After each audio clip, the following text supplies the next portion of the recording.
session. We are going to continue with The Merchant of Venice, Act 5, Scene 1. We are going to resume from where we had left in our last turn. We had done up till line number 75 in The Merchant of Venice. Let us continue from there.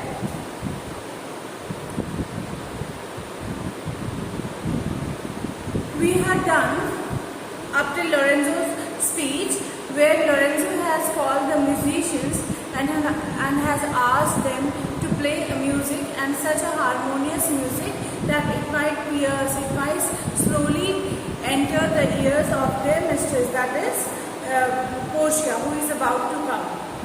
And the music should be such that the music draws her towards her home. Now, Jessica says, I am never merry when I hear sweet music. Jessica says that whenever I hear sweet music, whenever I hear melodious music, I feel sad. I am never happy. I feel sad. Then, Lorenzo, the reason is your spirits are attentive. Then Lorenzo says that the reason behind your sadness after hearing the sad music being that your senses are so attentive, that your sense, whenever you hear music, you are so much attentive, you are so much, get so much engrossed into music that you become sad. But note a wild and wanton herd or race of youthful and unhandled coals, fetching mad bounds, bellowing and neighing loud, which is the hot condition of their blood. Now, you know that the wild and untamed herd breed of young untrained horses jump about madly and make loud noise, for this is natural due to their wild blood. Now, for do but note, now he is saying that take a notice, make note, a wild and wanton herd. Wild and wanton means untamed or untrained. Wanton means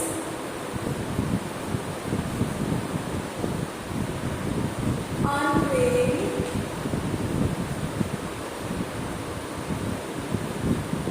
So he is saying loud and wanton herd or race of youthful and unhandled coals.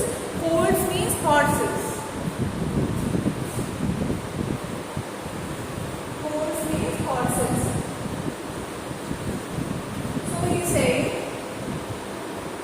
Lorenzo is saying that you become sad, but wild and wanton means wild and untrained horses, when they hear the music, then because of their untrained nature, because they are not trained, because their behavior is not channelized in that way, they start jumping, they start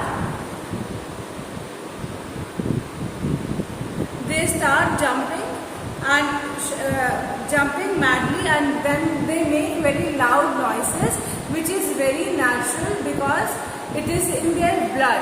It is in their blood to behave in such a manner after hearing loud noise, which is the hot condition of their blood.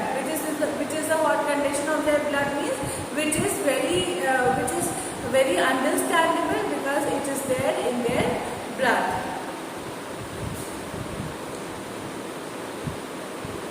On any air of music touched, if they but hear perchance a trumpet sound, perchance means by chance, if they hear a loud sound of victory, or any air of music touch their ear, or if they hear any sound related to music, if they hear any sound at all, you shall perceive them make a mutual stand, their savage eyes turn to a modern gaze. Now he is saying if they happen to hear any sound of victory or bugle, or if they hear some notes of music which enter into their ears, they all stand still and remain quiet, listening to it. When they hear a very soothing sound, they go wild. their nature. But when they hear the sound of victory, when they hear the sound of bugle, or when some touching music when some other music enter their ear, they become they become motionless, and they become stationary, and they listen to the music very attentively. Very attentively. Their savage eyes turn to a modern gaze, and their savage means and their wild eyes that was there when they heard the sound, when they heard the soothing sound, it turns into a modest gaze. Modest means a very normal, modest means a very meager look, a very meager look. By the sweet power of music, and it happens because of the sweet power that is there in the music of the bugle or some other music. Therefore the poet did fay the Orpheus dew trees, stones and floods. Now he is saying, because of this he is giving the reference of Orpheus. Orpheus, let us discuss the reference first. Orpheus. Wait a minute. Reference of Orpheus is given by Lorenzo. Orpheus was called the father of songs, Greek of a classical age, venerated him as a chief among poets and musicians. Venerating means Greek people, they applauded Orpheus as the greatest among poets and musicians. He played some layers perfectly. He sang some songs very perfectly. With his music and singing, he could charm birds, fishes and wild beasts, coast the trees, rocks to dance, even divert the course of rivers. Now see, the part that was there in Orpheus' music was such that Orpheus was able to change the course of the river, sometimes move the rocks, sometimes have some magical impact on the birds, and he was the one who can make the rock also dance. So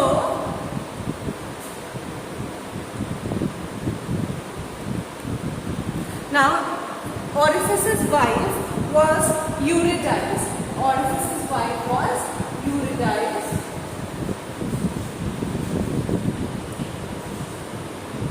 Once it so happened that in a hurry Eurydice rushed towards jungle, and it had entered the nest of snakes, and she had entered the nest of snakes, and there she was bitten on her heel. Distraught, Orpheus played song and sang so mournfully that all the nymphs and gods wept. Orpheus, after coming across the fact that his wife Eurydice was bit by a snake, was very, very hurt, and he felt very disgusted, and he sang song in such a mournful voice. He was so sad that while he sang song in such a mournful voice that the nymphs means the spirits, nymphs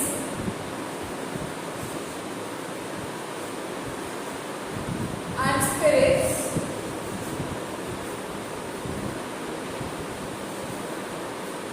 nymphs means the supernatural element that is present there in the atmosphere. So he sang in such a voice, such sad voice, that the nymphs, that is the supernatural elements present, and the spirits present, they also mourned, they also cried because of the, wept because of the fact that Eurydice was bitten by the snakes. So, but after that they gave advice to Orpheus, and he went to the wonderland, and by his music softened the hearts of Hades and Persephone. After that, when these nymphs and spirits heard the song of Orpheus, they suggested Orpheus to go to the wonderland, and then Orpheus should try to convince the goddess of pain that the goddess of pain, that is Hades, and his wife Persephone, who agreed to allow Eurydice to return with him on the condition that he would walk in front of her and not look back until both of them reached the upper world. In his anxiety, he forgot the condition and turned to look back at her and vanished forever. And she vanished forever. Now, she had gone into the nest of the snakes, where Hades and Persephone, who were considered as the goddess of pain and discomfort, Orpheus was suggested by nymphs and spirits to go to the wonder world and convince Hades and Persephone to leave his wife, who was there and who was suffering with great pain. So, Hades and Persephone, they said that they will leave their wife only on the condition that while both of them they will be moving away from Wonderland, she will follow Orpheus, but Orpheus is not going to look back and see whether she is following or not.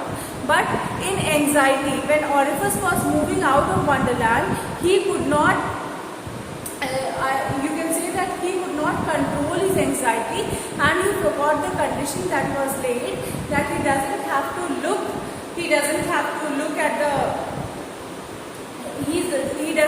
look back. And the condition was that if he looked back, then his wife Eurydice will disappear forever. So he had forgotten the condition, and he looked back, and thus Eurydice vanished or disappeared forever. So this is the story of Orpheus, who was considered as the father of songs, and he was considered as the greatest musician and poet by the Greeks. That is why Lorenzo says that did fame that Orpheus due trees, stones and floods. That is, their wild eyes became so calm due to therefore the poet Ovid narrated how musician Orpheus made trees, stones and rivers move from place to place by the power of music. Now he is saying that their eyes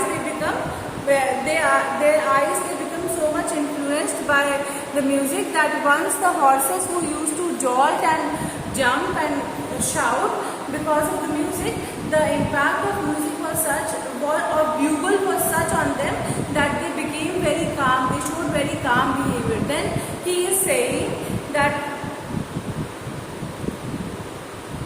but the sweet part of music, therefore the poet did feel that Orpheus, the poet over here refers to Ovid. Poet over here refers to Ovid. Now, he is saying that the great poet, therefore the great poet Ovid narrated, he was the one who narrated how Orpheus, who was a great musician and singer, with the power of the music, that he played, was able to move trees, stones and floods, since not so stockish, hard and full of rage. Now, he is saying, for nothing in the world is so unsensible, unyielding or fierce that music does not change. Stockish means unsensible, hard means unmovable, unyielding or fierce, and then full of rage means full of anger.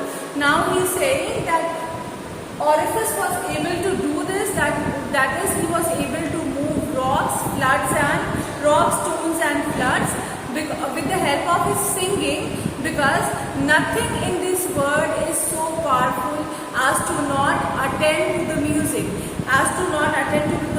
That is, nothing can be so insensible, unyielding, or nothing in this world has power not to change with the music. But the music for the time that changed his nature. But the music can also change his nature. That is, music also has different forms. The man that hath no music in himself, not is moved with concord of sweet sounds. Now he is saying the man who has no impact of music within himself, that man cannot be moved by anything, and that means that man that does not possess any feeling to feel the sweet melodious sound. Is fit for treasons, stratagems and spoils. Treasons mean treachery or plot, and then stratagems means plot, and spoils means destruction. And the person who does not have all these things, that person is fit for committing treason, treachery, plotting and crime. That is what a person with no music is bound to do. The motions of his spirit are dull as night, and his affection dark as Erebus. Now another reference is given. Now he is saying the motion of such man who has no music in himself, his motions are his spirits, the motions of his spirit, that is the movement of his spirit is very dull, just like the night is, and his affections dark as Erebus. And his affection means the love or the emotions that is there in his heart. In his heart is as dark as Erebus, that is the hell. Let not such man be trusted, and such man can never be trusted. Mark the music, listen to the music. Now Erebus again is a reference given over here. So let us first discuss this before we move on. The reference of Erebus is given. Children, Erebus actually is a Greek word which means darkness or shadow. It means darkness or shadow.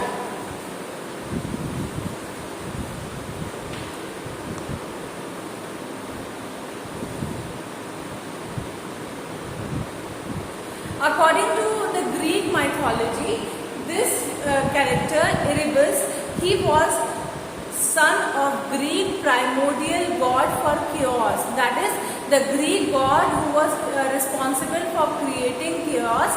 He was the son of that god. That is son of Greek primordial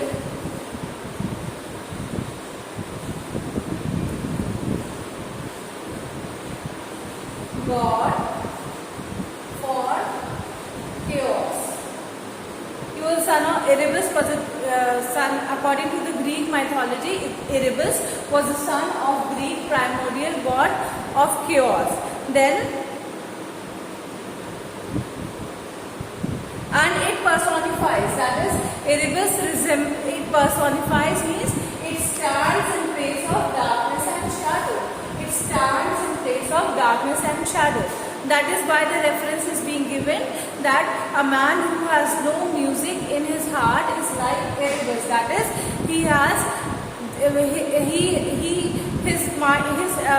his spirits are very dark. He is very dark in spirit. Then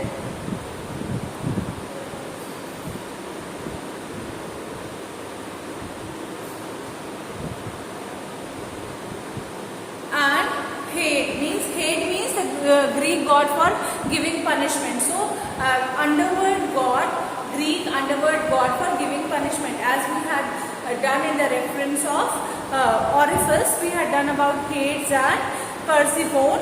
Similarly, Erebus is also a part of Hades, that is part of underworld. So it was a place underworld was a place where people used to reach after their death, and where dead people had to pass immediately after dying. So Erebus, reference of Erebus is given because it refers to darkness and shadow. That is why Lorenzo is saying that the person who has no music in his heart is full of darkness, is full of you can say dull spirits. Then enter Portia and Nerissa. Portia, that light we see is burning in my hall. Now Portia says, Portia has entered, Portia has come from Venice and she has reached her home, and she says that we see the light burning in my own house. How far? Now she's saying, how far that little candle throws his beams, so shines a good deed in a naughty world. Now she's saying that the light of the candle is emitting light to such a long distance, and it is shining at night. Thus shines a good deed in this naughty world means wicked world. Similarly, just like a small candle is emitting light across such a long distance, similarly a good deed of a person is recognizable in this wicked world. A small good deed of any person is recognizable, shines in this wicked world. This is what Portia says as she is approaching her home. Is this much clear to all of you? Okay. Nerissa, when the moon shone, we did not see the candle. Nerissa says that when the moon was shining, we did not see the candle. We did not see the rays. When the moon shines, when the moon shines at night, then the light of the candle becomes very dull as compared to light of the moon. So that the greater glory dim the less. Now Portia says that so is the greater glory. So is the case when a person attains greater glory, then the lesser glory that is attained, it becomes dim, it becomes dull in front of the greater glory. A substitute shines brightly as a king. Now, substitute means a deputy or somebody who is in place of someone. A substitute shines brightly as a king. That is, when the king is there, if there is a substitute, if there is a substitute to a king, that substitute will also shine as bright as the king shines. Until a king be by. But then the shine is only there in that person who assumes himself to be the king, in the position of the king, till the time when the king is not there. When the king comes back, the charm is being taken away by the king. And then his state empties itself. And then his state means then his powers, then the glory of the deputy or the glory of the substitute or the replacement for the king vanishes away, disappears. The glory disappears because now it is being transferred to the king. As doth an inland brook. An inland brook means as the waters of the small stream vanished into the, as doth an inland brook. Brook means the small stream. Brook means small stream. So as the water of the small stream falls into the river and the stream vanishes away, similarly the power of the deputy or the substitute or the replacement of the king, temporary replacement of the king, vanishes away when the king comes back to power. Music, listen, there is a music. Listen, there is a music. Now we are going to stop here, children.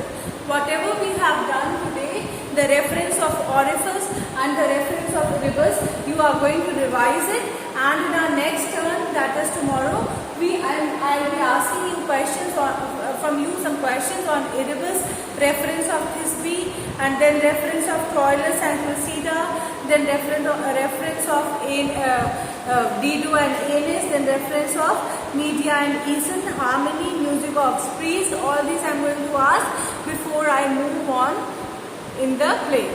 Okay? So revise everything and come prepared to the class tomorrow. Thank you so much, students, for joining. We all have a wonderful day.